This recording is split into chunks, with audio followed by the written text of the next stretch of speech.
వైఎస్ఆర్సీపీకి కార్యకర్తలే శిరోధార్యం అని ఏ కష్టం వచ్చినా కార్యకర్తలకు తాను మార్గాన్ని భరత్రాం అండగా ఉంటామని రాజమండ్రి పార్లమెంటరీ నియోజకవర్గ వైఎస్ఆర్సీపీ ఇన్ఛార్జ్ డాక్టర్ గూడూరి శ్రీనివాస్ అన్నారు. రాజమండ్రి సిటీ నియోజకవర్గ వైఎస్ఆర్సీపీ ఇన్ఛార్జ్ మాజీ ఎంపీ మార్గాన్ని భరత్రాం ఆధ్వర్యంలో నగర పార్టీ అధ్యక్షులు అడప శ్రీహరి అధ్యక్షతన బుధవారం స్థానిక మార్గాని ఎస్టేట్స్ లోని వైఎస్ఆర్సీపీ సిటీ కార్యాలయంలో కార్యకర్తల విస్తృత స్థాయి సమావేశం జరిగింది. సమావేశంలో డాక్టర్ గూడూరి శ్రీనివాస్ మాట్లాడుతూ కార్యకర్తల మనోభావాలను పార్టీ అధినేత జగన్ దృష్టికి తీసుకువెడతామన్నారు. మన పార్టీకి 40% ఓట్లు పడ్డాయి అంటే ఉద్యోగులతో సహా అన్ని వర్గాలు మనకు ఓట్లు వేసినట్టేనన్నారు. అన్ని వర్గాల ప్రజలు మనకు ఓట్లు వేసినట్టేనని, అధికార పార్టీకి మనకు కేవలం 5% ఓటింగ్ మాత్రమే తేడా ఉందని అన్నారు. జరిగిన ఎన్నికల్లో రేయింబవళ్లు పగలు రాత్రి నిరంతరం కష్టపడి పనిచేసిన మీ అందరికీ కూడా ముందుగా శిరస్సు వంచి నమస్కరిస్తున్నాను. ఎన్నికల్లో గెలిపోవటం అనేవి సహజం. అంటే ఇద్దరు నిలబడినప్పుడు ఎవరో ఒకళ్ళు నెగ్గుతారు. దాన్ని కూడా మనం సమదృష్టితో తీసుకోవాలి. ఓడిపోయాం కదా అని తేలపడిన అవసరం లేదు. 5 సంవత్సరాలకు ఒకసారి ఎన్నికలు ఎందుకు పెడతారు అంటే అధికార మార్పిడి కోసమే పెడతారు. మనం నచ్చితే మనకు ఓటేస్తారు, లేదంటే వేరే పార్టీకి వేస్తారు. ఇది సర్వసాధారణ విజయం. దీన్ని మనం సమదృష్టితో తీసుకోవాలి, కృంగిపోకూడదు ఎప్పుడు కూడా. అదేవిధంగా గెలుపుకి 100 కారణాలుంటాయి, ఓటమికి 100 కారణాలుంటాయి. ఈ ఓటమికి కారణం ఫలానాది అని చెప్పేసి ఏదో ఒకళ్ళని కారణం చేయడం అనేది మంచిది కాదు. ఇది జనరల్ ఎలక్షన్లు. రాజమండ్రికి దీనికి సంబంధం లేదనుకోవడం పొరపాటు. జనరల్ ఎలక్షన్లు ఎప్పుడు కూడా ఒక వేవ్ రన్ అవుతుంటది. దాని ప్రకారమే కూడా ఓటింగ్ జరుగుతుంటది. సో మనకి స్టిల్ 40% ఓట్లు ఉన్నాయి. మనకి 2 కులాలు వేయలేదు, కాపులు వేయలేదు, కమ్మవారు వేయలేదు, ఉద్యోగస్తులు వేయలేదని చాలా మంది అన్ని నియోజకవర్గాలు తిరుగుతున్నాను కదా అంటున్నారు. అందులో వాస్తవం ఏమీ లేదు. మనకి అందరూ అన్ని పార్టీల వారు, అన్ని కులాల వారు ఓటేశారు. అందులో సందేహం ఏమాత్రం లేదు. అందువల్లే మనకి 40% ఓటింగ్ వచ్చింది. మనకి నెగ్గిన తెలుగుదేశం పార్టీ వారికి కేవలం 5% తేడా ఉంది. అంటే వారికి 45% వచ్చింది, మనకి 40% వచ్చింది. గత ఎన్నికల్లో మనకి 50% వస్తే వారికి 40% వచ్చింది. సో మీరు ఎప్పుడు కూడా కృంగిపోవద్దు, అధైర్యపడవద్దు. ముఖ్యంగా నేను చెప్పేది ఏంటంటే general analysis and research centre వాళ్ళు విశ్లేషణ చేసి 2 విషయాలు చెప్పారు. ఓటమి కారణాలు 2. మూడోది ఒక అనుమానాస్పద కారణం. మొదటి కారణం ఏంటి అంటే చంద్రబాబు నాయుడు గారు అలవికాని హామీలు ఇచ్చారు. ప్రజలు ఎప్పుడు కూడా ఆశాజీవులు. భరతరామ్ గారు 3,000 ఇస్తానంటే నేను 4,000 ఇస్తానంటే నాకు ఓటేస్తారు మీరు. అంటే ప్రజలంతా కూడా ఆశాజీవులు. సో ఈయన చంద్రబాబు నాయుడు గారు ఏం చేశారంటే 4,000 ఇస్తాను, 7,000 ఇస్తాను, అందరికి ఇంట్లో ఆడపిల్లలందరికీ ఇస్తాను, అమ్మ ఇంకా లేనిదేమీ లేదు, అన్ని ఆల్ ఫ్రీ బాబు అన్ని కూడా చెప్పిస్తాడు ఆయన. సో ప్రజలు ఆ మాయలో పడ్డారు. ఈ మాయ ఎంతకాలం ఉంటుందో మనం వెయిట్ చేయాలి. ఒక 6 నెలలు చూస్తే ఈ ప్రభుత్వం యొక్క రంగు బయటపడుతుంది. ఎంతకాలం ఇస్తాడు, ఎలా ఇవ్వగలడు? ఒకసారి జగన్మోహన్ రెడ్డి గారిని భరతరామ్ గారు, రాజా మేమంతా ఉండగా కూడా రైతు రుణమాఫీ చేస్తే 1,00,000 చేస్తే బాగుంటుందని రిక్వెస్ట్ చేశారు. లేదన్నా అవ్వదు అని చెప్పారు. ఎందుకు అంటే ఇప్పుడు ఇస్తున్న పథకాలకే 120,000 కోట్లు అవుతుంది. మన రాష్ట్ర ఆదాయం 90,000 కోట్లు. అంటే 30,000 కోట్ల డిఫిసిట్ తో రన్ అవుతుంది. దీనికి ఇంత మొండి వ్యక్తి అయిన జగన్మోహన్ రెడ్డి గారే సతమతం అవుతున్నవాడు ఇన్ని హామీలు ఇవ్వాలంటే 2,020 కోట్లు అవుతుంది. ఇది సాధ్యం అవుతుందని అనుకుంటారు మీరందరూ కూడా.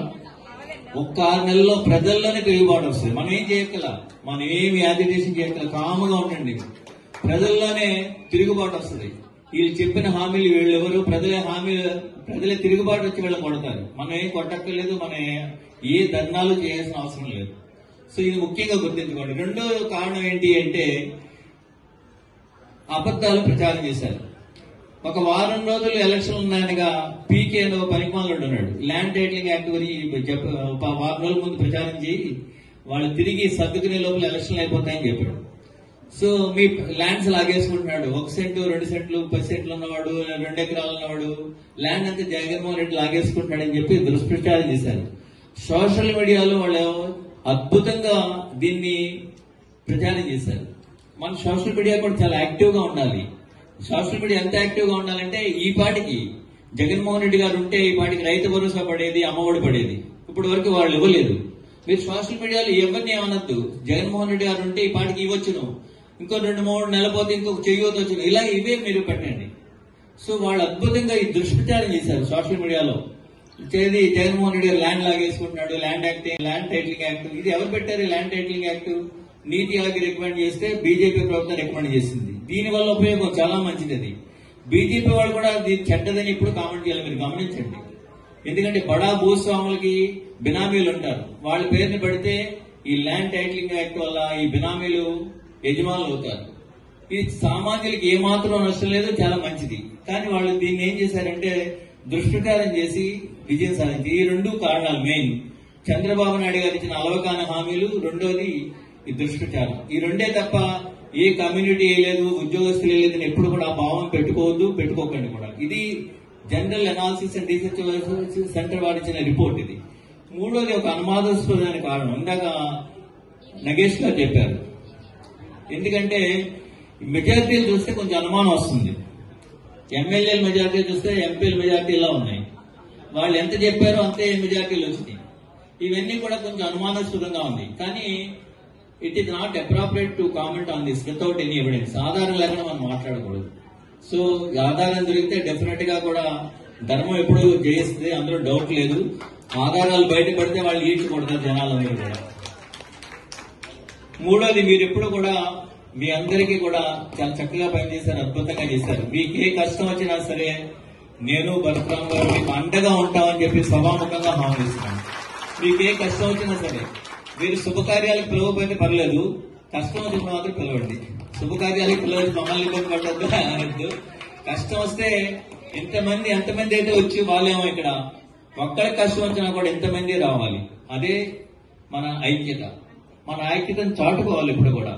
అదేవిధంగా పార్టీలో కొంచెం సంస్థాగత మార్పులు కూడా రావాలి. అంటే మీరందరూ కూడా చెప్పారు, అంటే కార్యకర్తలకి చిన్న నాయకులకి మనం అధికారంలో ఉండగా వాళ్ళ భాగస్వాములు చేయలేకపోయామనే బాధ అందరిలోనూ ఉంది. నేను అన్ని నియోజకవర్గాలు తిరుగుతున్నాను కదా, అన్ని చోట్ల చెప్తున్నాను.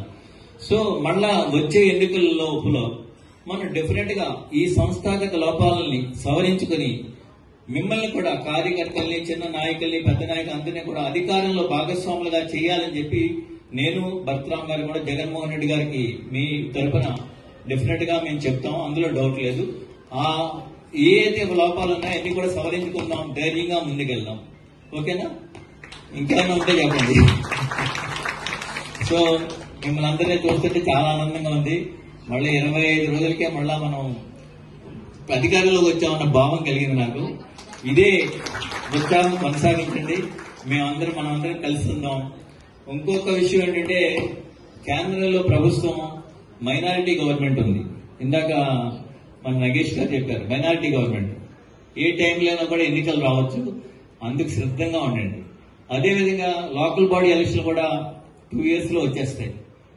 ఇప్పుడు ప్రస్తుతం మనకి సర్పంచుల దగ్గర నుంచి జిల్లా పరిషత్ చైర్మన్ల వరకు కూడా మనమే అధికారంలో ఉన్నాం, మీరు మర్చిపోకండి. సర్పంచుల దగ్గర నుంచి జిల్లా పరిషత్ చైర్మన్ల వరకు మనమే ఉన్నాం. మనకి అధికారం లేదు, అది లేదని చెప్పి మీరు డీల పడకండి. ఓన్లీ ఎమ్మెల్యేలు, ఎంపీలు లేరు, కానీ మిగతా వాళ్ళంతా కూడా మన వాళ్లే ఉన్నారు. మీరు ధైర్యంగా ఉండండి, మీ వెనకాల మేము ఉన్నాం. ఎలక్షన్లు ఎప్పుడు వచ్చినా సిద్ధంగా ఉన్నాం, ఎదుర్కొన్నాం. మళ్ళీ జగన్మోహన్ రెడ్డి గారిని సీఎం చేద్దాం. సర్వే జనా సుఖినో భవంతు.